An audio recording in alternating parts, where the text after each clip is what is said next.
Mga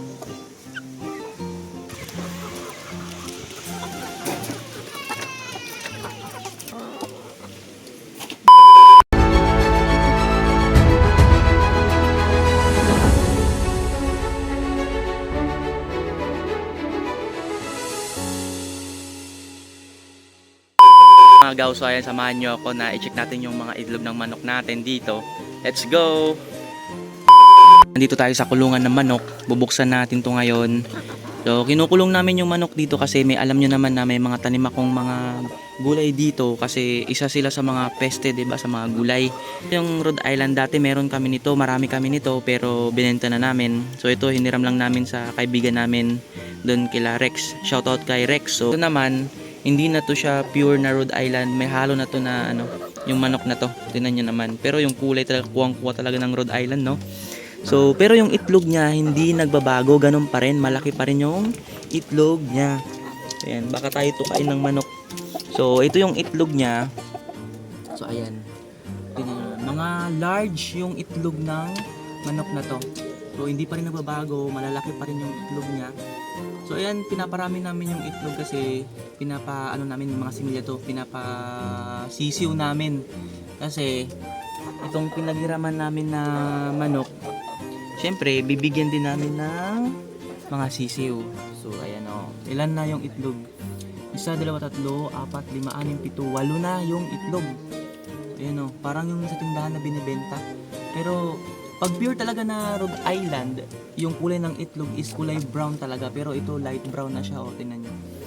Parang sa camera is ano lang puti, pero light brown na talaga siya dito sa personal. So, dahil nga nangingitlog yung manok natin dito sa likod ko, so papakainin natin siya ng high protein kasi maganda din yun sa ano ng itlog quality, para gumanda na yung quality ng itlog niya. Ito yung sinasabi ko na source ng high protein. Ito yung tinatawag na Madre de Agua. Pero sa next vlog natin, ito yung tatalakayin natin, no, kung ano yung mga benefits nito sa mga alaga nating hayop. So ngayon papakain natin siya babae. Syempre yung lalaki na rin. Tingnan nyo. Malakas silang kumain nito, guys. Oh, ayan oh. Ganyan lang. Tapos kakainin na nila yan. Mas maganda talaga na kukuha ka ng maraming daon tapos isasabit mo siya dito para mabalik-balikan nila. So sa next vlog natin, sa next video natin, tatalakayan natin yung mga benefits ng Madre de Agua. So for now, papakainin lang natin sila. O, tingnan nyo, lakas-lakas kumain. Maganda to kapag nangitlog yung isang manok, lalo na sa mga layer. Ayan lang muna. Ngayon pupunta natin yung mga native nating manok, pero hindi na talaga siya pure na native, pero may lahi na siya. So ito. So kinukulong namin tong mga manok na to kasi grabe kapag pinatakas mo to mga pasaway. Sabi ko nga kanina, 'di ba, may mga may mga tanim ako ng mga gulay, syempre sayang naman, 'di ba, kung ano lang nila, tutukain lang nila. O, tinan nyo, nanunuka. Ito din ang pinapakain din namin sila ng Madre de Agua. Basta sa next vlog natin, yun yung topic natin, yung Madre de Agua, no? Para alam nyo din. So ito, tinan nyo. Pala, binibenta namin to. Ganito kalalaki. Malaki na to sa personal. Hindi na masyado malaki, yung parang ano pa lang. 200 per head po yung benta namin dito. Basta per piece yung benta namin dito, hindi na per kilo. Meron din dito yung ano din to, yung tatay nito is Rhode Island din. So itong inahin na to, may lahi na rin to. So ayan yung mga sisiw niya, tingnan nyo, mga pula yung sisiw. Kasi nga yung tatay niyan is yung kulay red, yung Rhode Island na yon. So ito yung mga sisiw namin. Ayan, 5 yan. Ayan yung mga sisiw, malalaki yung mga sisiw na yan.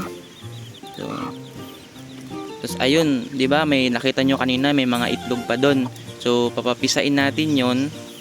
Then makikita natin kung ano yung sisiw niya. Sigurado, pulang-pula na naman yung sisiw nun.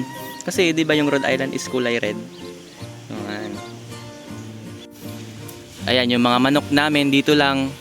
Ayan lang nakakulong, tapos dito, tapos doon kanina sa pinakita kanina. Yung iba naman, yung ibang maliliit, so ayan oh, pag-alagala lang sila.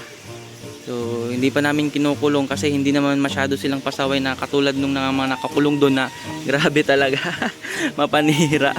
So ito sila, dito lang naman sila. Kaya pinapalaya lang namin sila para naman makahanap ng ibang makakain nila dyan. So nandun yung mini garden ko. So ayun, nakita nyo naman sa mga vlog ko. So ayan, gilid. So nandito lang kami sa tabing dagat. Ayan o, malapit lang talaga kami sa tabing dagat. Ilang tumbling lang talaga dito. Ayan o, sobrang lapit guys. Sobrang talagang lapit. Pero tingnan nyo naman, nakakapagtanim kami dito ng mga gulay. Tapos ito yung mga manok namin, di ba? Gumawa din ako ng malunggay tea. Ito yung iniinom ko ngayon. Ayan o, nakikita nyo yan, malunggay tea. Akong gumawa nito kasi marami kaming malunggay dito. Nakita nyo yun, tingnan nyo. So, ayun yung malunggay namin sa taas. Sobrang dami ng dahon kasi, kaya kapag inaano ko, pinuputulan ko yan para may panibagong dahon na naman. Tinatanggalan ko, tapos yung mga dahon na magaganda, ayun yung ginagawa ko siyang tea. So syempre pinaprocess pa yan. Tapos ito na yun. So ito yung malunggay tea. Ayan, bumili lang ako ng tea bag, tapos nilalagay lang namin. Ayan, sobrang daming benefits kasi ng malunggay tea na to eh. Ito yung iniinom ko every morning. Wala pa akong kain yan. Ito na, hindi pa ako uminom ng tubig, tapos ito na yung iniinom ko. Maganda siya. Ipapakita ko rin sa inyo kung paano gumawa ng malunggay tea pag nagputol na ako dun sa taas. Kasi kailangan na namang putulan kasi matataas na naman. Nandito na lang muna yung video. Sana nagustuhan nyo. So kung hindi ka pa nakasubscribe, mag-subscribe ka na at i-click mong notification bell button para mas updated ka sa mga panibago nating videos. Syempre sa Facebook din, paki-follow na rin. Paalam!